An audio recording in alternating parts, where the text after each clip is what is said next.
Bapak, Ibu, Saudara yang dikasihi Tuhan Yesus, selamat bertemu kembali dalam ibadah pada hari ini. Firman Tuhan pada hari ini terambil dari Injil Matius, pasal yang kelima, ayat yang terakhir. Katakan demikian, karena itu haruslah kamu sempurna, sama seperti Bapamu yang di sorga adalah sempurna. Puji Tuhan. Saudara-saudara, di dalam Injil Matius pasal yang kelima ini, pertama dibuka dengan khotbah di bukit atau terkenal dengan istilah khotbah 9 kata bahagia. Ya. Kemudian setelah itu Yesus berbicara soal bahwa hidup orang percaya itu seperti garam dan terang. Ya. Kemudian Yesus menjelaskan tentang hukum Taurat kepada orang yang mendengarkan khotbahnya di bukit. Nah, setelah itu baru ditutup dengan kalimat dikatakan, karena itu haruslah kamu sempurna, sama seperti Bapamu yang di sorga adalah sempurna. Maksud sempurna dalam hal ini apa itu? Kita tidak mungkin bisa sempurna seperti Bapa kita yang di sorga, yang adalah kudus. Bapa kita adalah mulia, maha kuasa, dan sebagainya. Namun sesuai dengan tema firman Tuhan sepanjang bulan ini, yaitu tentang berbicara berpadanan, hidup yang berpadanan dengan Injil. Nah, oleh karena itu, firman Tuhan akan menjelaskan kepada kita tentang hidup berpadanan itu hidup yang bagaimana. Nah, kita diciptakan oleh Allah itu sempurna tadinya. Pada waktu manusia belum berontak kepada Allah. Saya lebih senang memakai kata manusia berontak kepada Allah daripada istilah manusia jatuh ke dalam dosa. Karena kata jatuh dalam bahasa Indonesia itu ada unsur ketidaksengajaan. Jadi saya lebih senang katakan bahwa manusia pertama, Adam dan Hawa, itu berontak kepada Allah dalam soal ketaatannya. Nah, oleh karena itu, di dalam hal ini mari kita belajar hidup berpadanan dengan Injil. Ya, bagaimana caranya? Nah, Allah kita ini mempunyai sifat-sifat ilahi. Dari sifat ilahi inilah kita akan belajar. Sifat-sifat ilahi Allah itu begitu banyak sekali. Cuman saya batasi sampai 2 atau 3. Ya. Yang pertama, hidup berpadanan, yaitu kita akan membuka satu ayat di dalam 1 Yohanes pasal yang pertama, 1 Yohanes 1 ayat yang kelima. Katakan demikian. Dan inilah berita yang telah kami dengar dari Dia dan yang kami sampaikan kepada kamu. Allah adalah terang dan di dalam Dia sama sekali tidak ada kegelapan. Jadi sifat Allah yang pertama adalah terang. Ini sifat ilahinya. Ya. Terang. Di mana ada terang, tidak ada kegelapan. Jadi kalau kita mengucap syukur kepada Tuhan, maka artinya kita hidup di dalam terang. Belajar bersyukur kehadirat Allah. Walaupun ada di dalam situasi kondisi yang tidak enak. Dan berapa banyak orang yang tidak mengenal Kristus hidup dalam kegelapan. Ya, menghadapi persoalan ini, bagaimana jalan keluarnya ini? Tidak tahu. Mereka meraba-raba.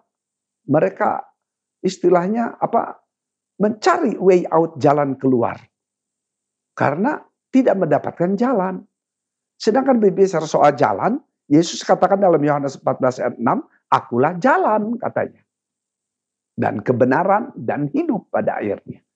Jadi kita ini tidak mungkin bisa mendapatkan jalan apabila Allah tidak menyatakan diri kepada kita. Nah, kita bersyukur bahwa Allah di dalam pribadi Yesus adalah manusia sejati. Maka waktu Yesus ada sebagai manusia dalam dunia ini, Dia mengungkapkan, membuka diri siapa dirinya, maka Dia katakan, akulah jalan. Puji Tuhan. Apabila Yesus tidak katakan akulah jalan, sampai sekarang manusia masih dalam keberdosaan. Manusia masih dalam kegelapan. Tidak ada way out, tidak ada jalan keluar. Tetapi kita mengucap syukur kalau Yesus katakan akulah jalan. Inilah solusi hidup yang terbaik. Ya, puji Tuhan. Bagi Bapak, Ibu, Saudara yang sudah dalam Tuhan Yesus, sudah mendapatkan terang, yaitu jalan keselamatan. Puji Tuhan. Ya, jadi Alkitab menolak manusia dibenarkan apabila manusia mendapatkan konsep itu atas usaha mandiri diri sendiri. Tidak mungkin, itu mustahil manusia diselamatkan oleh perilaku, oleh sikapnya diri sendiri. Tidak mungkin. Kita harus ditolong oleh Allah. Dan Yesus adalah pertolongan kita. Jadi mari kita belajar kalau hidup kita sudah di dalam Tuhan Yesus, maka kita sudah mendapatkan terang. Maka terang itu nggak bisa disekap. Terang itu harus memancar keluar, menerangi orang yang dalam kegelapan. Puji Tuhan. Ya, selama kita hidup dalam dunia ini, terang yang ada dalam diri kita ini harus memancar keluar. Dalam sikap ramah, dalam sikap sopan, dalam sikap berbudi baik kepada orang sekitar kita.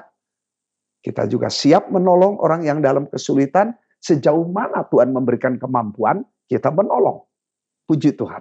Ya, poin yang pertama, mari hidup yang berpadanan dengan Allah, belajar kepada sifat terang yang Allah miliki. Yang kedua, di dalam 1 Yohanes pasal yang keempat, ayat yang ke-10. Mulai ayat 7. Ya. 1 Yohanes 4 ayat 7. Saudara-saudaraku yang kekasih, marilah kita saling mengasihi. Sebab kasih itu berasal dari Allah. Dan setiap orang yang mengasihi, lahir dari Allah dan mengenal Allah. Nanti saudara teruskan baca sampai dengan ayat yang ke-10. Ya. Sifat Allah yang kedua, yang tidak kalah pentingnya dari yang pertama, Allah adalah terang. Nah, sifat yang kedua adalah Allah kasih adanya. Jadi di samping saudara mendapatkan terang dari Allah, sehingga kita bisa melihat suasana yang gelap apapun, karena sudah ada terang. Yang kedua, Allah adalah kasih. Jadi kalau Bapak Ibu Saudara di dalam Tuhan Yesus sudah menerima Yesus sebagai Tuhan Juru Selamat pribadi, maka saudara sudah mendapatkan kasih dari Allah. Dalam hidup kita ini ada kasih. Dan kasih nggak bisa dipendam sendiri. Kasih itu harus luber keluar. Bagaimana caranya luber keluar? Apabila Roh Kudus memenuhi hidup kita ini. Maka firman Tuhan dalam Efesus berapa ini? 5 ayat 18. Hendaklah kamu penuh dengan roh. Penuh dengan roh. Jadi kalau kita penuh dengan roh, maka kasih itu akan limbas keluar, melimpah keluar. Ya, seperti gelas yang diisi dengan air sampai batas tertentu penuh, tapi kemudian diisi terus, maka itu akan limbas keluar. Ya, oleh karena itu kasih yang kita miliki dari Allah, maka itu harus mengalir keluar. Dalam bentuk apa ini? Aliran-aliran sungai air hidup dalam diri kita. Kita mendoakan orang, kita perhatian kepada orang, kita siap menolong orang yang dalam kesulitan sebatas kemampuan kita.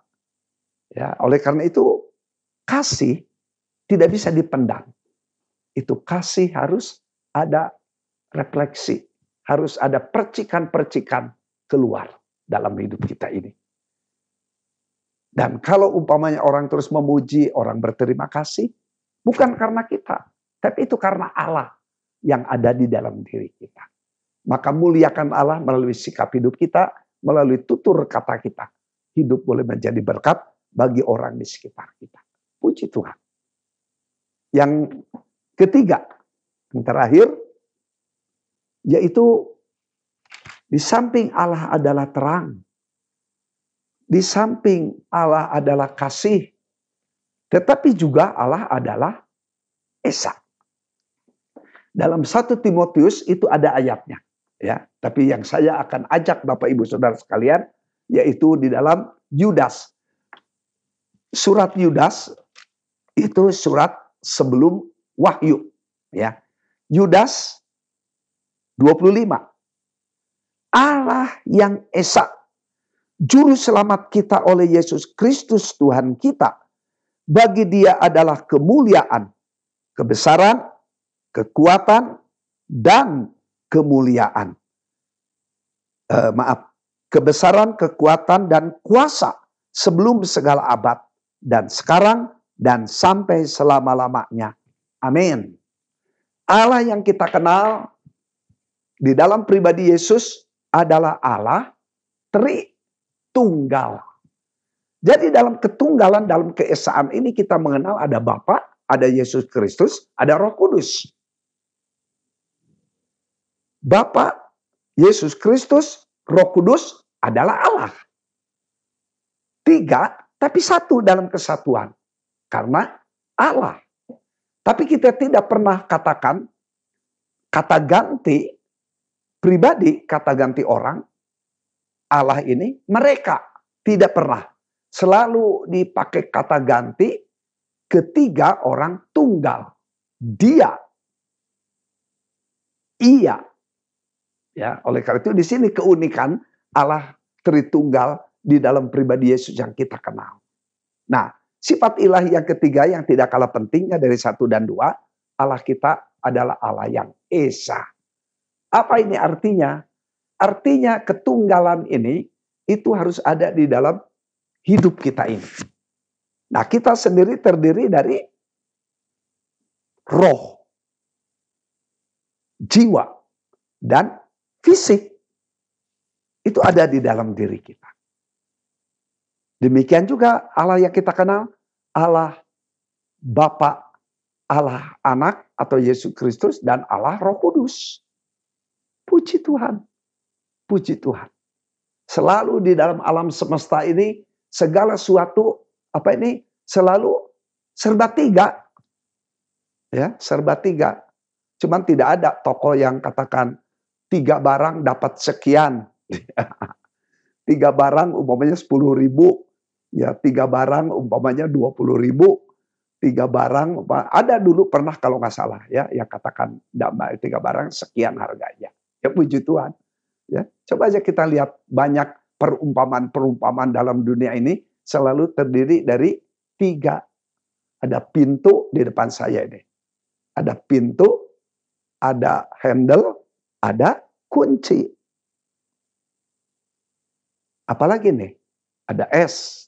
Tapi kalau saya menjelaskan tentang segala benda-benda dalam dunia ini bisa mengarah kepada istilahnya ajaran modalisme. Segala sesuatu diberikan perumpamaan dengan benda-benda yang kelihatan. Tetapi Allah kita ini jauh lebih mulia daripada benda-benda yang ada. Tetap ya, oleh karena itu tidak salah paham modalisme ini, tetapi hati-hati di dalam memberikan perumpamaan ini. Nah, jadi kita mengucap syukur bahwa keesaan itu harus ada di dalam keluarga kita juga. Suami, istri, 2 menjadi 1. Di dalam 2 menjadi 1, muncullah putra-putri di sekitar kita nih, anak-anak. Itu buah cinta kasih suami dan istri. Ya. Oleh karena itu, kita menerima istri, saya sebagai suami menerima istri, ibu cucu nih, tunggal. Tidak boleh ada yang lain. Kalau sampai ada yang lain itu dosa namanya. Istri. 1 suami. Jadi kita ini menganut monoteis. Ya, monoteis. Allah yang esa. Suami dan istri 1 adanya. Nah, kita percaya kepada Allah dalam pribadi Yesus. Tapi kemudian kita punya pegangan lagi yang lain. Nah, ini mendua namanya. Dan itu menyakitkan hati Allah. Itu menyinggung hati Allah. Dan Allah kita ini dalam Yesus adalah Allah yang cemburuan adanya. Ya. Oleh karena itu, mari hidup berpadanan dengan Injil. Hidup berpadanan dengan apa yang kita imani. Mengacu kepada sifat-sifat ilahi. Allah adalah terang. Allah adalah kasih. Allah adalah Esa. Biarlah sifat-sifat ilahi Allah ini ada di dalam hidup kita sebagai umat Allah yang sudah ditebus dari cara hidup yang sia-sia. Puji Tuhan. Firman Tuhan boleh menjadi berkat bagi kita sekalian. Selama Tuhan izinkan kita berkiprah dalam dunia ini, mari hidup kita boleh mempermuliakan nama Tuhan Yesus di tempat yang maha tinggi. Tuhan memberkati. Amin. Mari kita tundukkan kepala kita berdoa. Terima kasih Tuhan untuk kebenaran firman Allah yang boleh kami dengar, kami terima, dan kami tidak cukup menjadi pendengar yang baik saja. Kami mau melakukan kebenaran firman Allah dalam sikap praktis hidup kami tiap-tiap hari. Supaya nama Tuhan Yesus sungguh dipermuliakan melalui sikap hidup kami. Dalam keluarga, dalam rumah tangga, dalam hidup pergaulan dengan warga masyarakat sekitar kami, di dalam kehidupan bergereja, kehidupan berbangsa, bernegara, nama Tuhan Yesus sungguh dipermuliakan. Terima kasih Tuhan, kami menyerahkan juga untuk gereja kami yang kami kasihi, Gereja Gerakan Pentakosta Maranatha Cimahi. Hamba mohon berkat-Mu turun kepada para majelis dan keluarga, para pelayan dan keluarga, demikian segenap anggota jemaat, pria, wanita, tua, muda. Hamba menyerahkan semuanya di dalam pemeliharaan tangan-Mu.